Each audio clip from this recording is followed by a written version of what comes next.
Palestinians around the world mark Nakba Day, also known as the Day of the Catastrophe. The 65th anniversary commemorates the day Israel was created, leading to the displacement of Palestinians from their land. Clashes have broken out in the occupied West Bank and Jerusalem Al-Quds as Israeli forces attack Palestinian demonstrators. The leader of Iran's Islamic Revolution says the goal of the Iranian nation is to elect a pious and revolutionary person as their next president. Ayatollah Sayyid Ali Khamenei says this goal will become evident with an enthusiastic and vibrant participation of the nation in the upcoming election.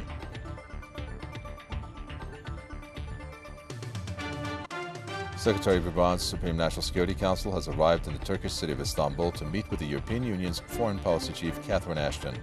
Dr. Saeed Jalili says Iran is still waiting for answers to the proposals it made to the P5+1 group in April.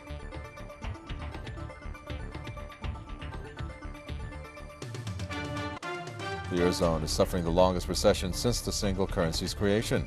Data released by the EU Statistics Office, Eurostat, shows the bloc's economy shrank 0.2% in the first quarter of the year.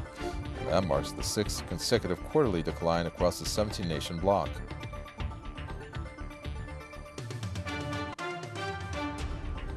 The U.S. government is under fire from rights groups for violating freedom of press by seizing journalists' phone records. Washington defends the move as part of efforts to protect national security, but rights activists describe it as a serious breach of people's constitutional rights.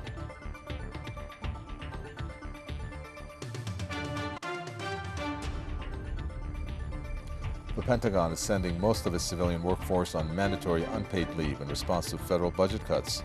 U.S. Defense Secretary Chuck Hagel says up to 680,000 employees will be placed on leave for 11 days through September. He says there is no way to avoid the unpopular cuts.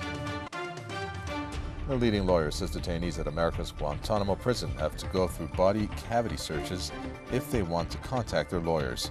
The lawyer says his clients have missed the chance to meet him because of the measure. This comes as the hunger strike at the prison enters its 99th day.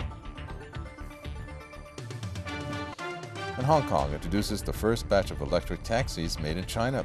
It takes 2 hours for an E6 car to fully charge, and each charge can fuel a 300-kilometer drive. As Hong Kong is seeking increasingly high pollution readings, officials say the E6's use could reduce emissions by 50%.